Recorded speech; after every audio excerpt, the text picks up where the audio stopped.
Esse vídeo talvez seja uma bagunça, porque eu tô tendo muitas dificuldades pra avaliar esse livro.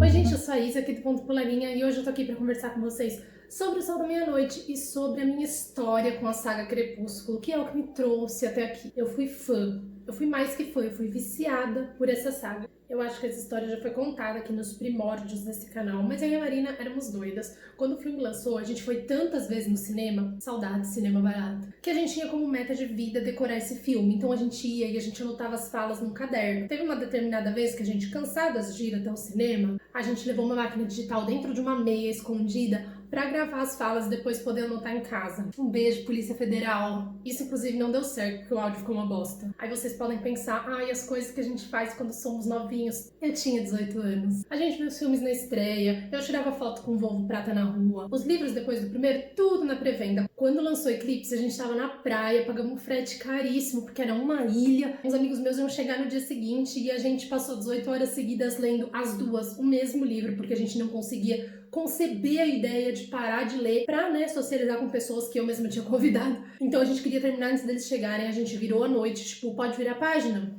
E agora pode virar a página, lendo o mesmo livro. Tudo isso pra explicar pra vocês o contexto da minha leitura de Sol da Meia-Noite. Então, eu já tinha lido a série inteira mais de uma vez, eu já tinha visto os filmes mais de 10 vezes, pelo menos os primeiros. Eu já tinha lido A Breve Segunda Vida de Britannia, eu já tinha lido aquele que a Bella é um menino e o Edward uma menina e é tudo invertido. Eu já tinha lido os capítulos que tinham vazado de Sol da Meia-Noite. Eu tinha os cadernos lá do filme com comentário da diretora, notebook, sei lá o quê. E quando eu comecei O Sol da Meia-Noite, eu senti que eu tinha saturado já, sabe? Eu falei, esse livro não vai dar pra mim, porque eu realmente saturei dessa história. Tinha as falas lá e eu tipo, mano, eu já sei de cor, sabe? Não é uma releitura que você faz uns anos depois pra pegar outros pontos. Não, eu já sabia tudo que acontecia de cor e eu não tava aguentando aquele começo de livro. Eu comecei lendo meio que porque eu me odeio, porque eu estou fazendo isso comigo mesmo. Mas aí teve uma live do Tico, o menino que lê, tiveram alguns sprints de leitura durante a live, e a Ju, do Joen Books, estava lendo O Sol da Meia-Noite, e eu vi a empolgação dela lendo, e eu falei, tipo, não, é isso que eu sentia lendo Crepúsculo, e é isso que eu quero de volta. Então,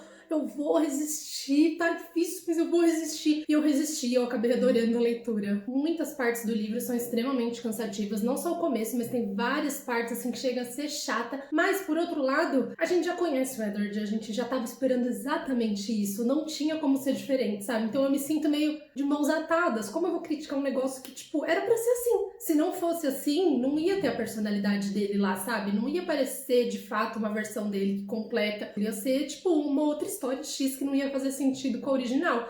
Então tudo aquilo no livro, toda aquela martirização desse homem fazia sentido. Obviamente ele segue com todos os pontos problemáticos de Crepúsculo, que eu só fui ver, inclusive, anos depois de ter lido o livro, né? Porque afinal é a mesma história. Então tem lá as duas pessoas se apaixonando em um dia, praticamente. Tem a obsessão doentia do Edward. Tem a Bella, um ser humano de 17 anos, sem a mínima coordenação motora, que não consegue andar sem se desequilibrar. Tá tudo lá. Como eu disse, a maior parte do livro é bem lenta. Como o Edward faz as coisas muito rápido por ser um vampiro, parece que sobra muito tempo pra ele pensar. Então tem partes que são parágrafos e mais parágrafos e mais parágrafos dele pensando na possibilidade de uma coisa X acontecer no futuro, daqui a não sei quantos anos, e como ele é uma pessoa horrível. Entrar na cabeça dele meio que faz a gente entender um pouco a bagunça que se passa lá dentro, sabe? Na visão da Bella era meio que tipo, ai, você é um vampiro, kkk, risos, te amo. E o Edward fala pra ela que ele é um perigo pra ela, mas ela não acredita. E aí, lendo do ponto de vista dele, tipo, a gente vê que ele realmente é um perigo pra ela, que ele realmente...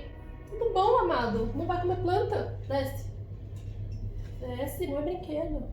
E como eu tava dizendo, ver isso do ponto de vista dele mostra que ele realmente é um perigo e que ele realmente cogitou matar a Bella. Sinceramente, não precisava de 700 páginas. São 700 páginas dos monólogos internos do Edward. Vocês estão entendendo onde eu tô querendo chegar? Mas não dá pra negar que é um livro escrito exclusivamente para os fãs da série, e os fãs da série querem ver 700 páginas do Edward analisando a própria vida e a relação dele com a Bella. Então, de certa forma, funcionou. Fiquei com uma preguiça algumas partes do livro, sim, mas funcionou. Uma coisa que eu fiquei pensando durante o livro é que eu comecei a gostar mais da Bella nesse livro, apesar de nem ser o ponto de vista dela. A Bella, em um relacionamento, continua sendo irritante, monotemática. Conhecer o Edward acabou a vida dela, só consegue falar dele. Mas aos olhos do Edward, a gente acaba vendo outras características dela, né? Como ela é boa, como ela é empática e como isso se destoa muito desse universo vampírico que ela quer entrar. Falando sobre minhas partes favoritas, assim como Crepúsculo, foram os personagens secundários. Ver os Cullens, o Charlie, todo mundo. Como o Edward Lementes, é muito enriquecedor pro fã da saga ver todos esses pontos de vista, porque não é entregue pra gente só o ponto de vista do Edward, é entregue vários pedacinhos de pensamento de vários personagens que ele leu ao longo da história. Então a gente tem uma ideia melhor de como cada membro da família dele enxergava a situação, como o pessoal da escola enxergava a situação, como o Charlie enxergava. Então deu pra ter assim um ótimo panorama geral da história. A gente só não tem nada do pensamento da Bella nesse livro, mas como a gente já tem Crepúsculo inteiro,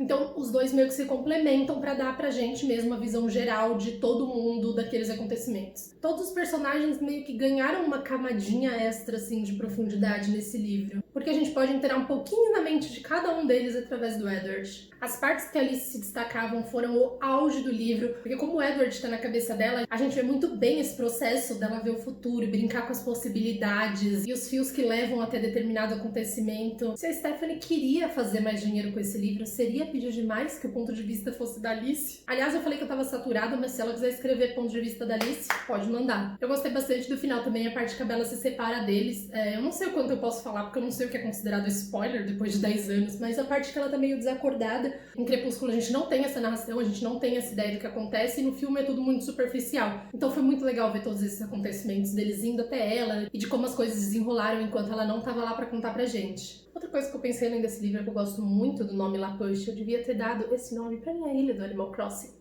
La Push. Eu tô achando um pouquinho difícil falar desse livro, porque assim, as partes que mais me incomodaram, que foi essa lentidão e essas partes que ficaram muito presas na mente do Edward, ele divagando sobre coisas que assim, drama. Não tinha como mudar, tendo em vista que Crepúsculo é a história de base, então meio que era isso que eu esperava e foi isso que foi entregue. Não dá pra esperar muita coisa diferente de uma história que a gente já até decorou, né? Dito isso, passado o começo sofrido, eu gostei muito do livro, aproveitei bastante a leitura. Tô um pouquinho chocada. Se fosse um livro único, sem todo o universo Crepúsculo e o peso que isso tem, provavelmente eu não teria gostado tanto, talvez eu nem tivesse me esforçado pra passar do começo. No final eu achei bom, foi uma leitura que me entreteu, não por ser um livro excepcionalmente maravilhoso, mas por ser um livro sobre aqueles personagens que passaram tanto tempo comigo naquela fase que eu era obcecada. Eu tenho a impressão que uma resenha nunca ficou tão confusa nesse canal, porque eu falo que eu não gostei, mas aí eu gostei, mas eu realmente não consegui organizar muito bem as minhas ideias sobre essa história, eu provavelmente nunca vou, eu acho que sempre vai ser meio conflitante. Então esse vídeo é mais sobre a minha experiência como foi de Crepúsculo, lendo essa história que eu aguardei por muito tempo, e aí eu parei de aguardar, e aí ela apareceu. Se você já leu O Sol da Meia-Noite, conta aqui embaixo pra mim o que você achou. Se você não leu, você tá afim de ler? Você já leu Crepúsculo? Você ama ou odeia? As redes sociais do canal estão todas aqui embaixo pra gente conversar um pouquinho no Instagram, no Twitter.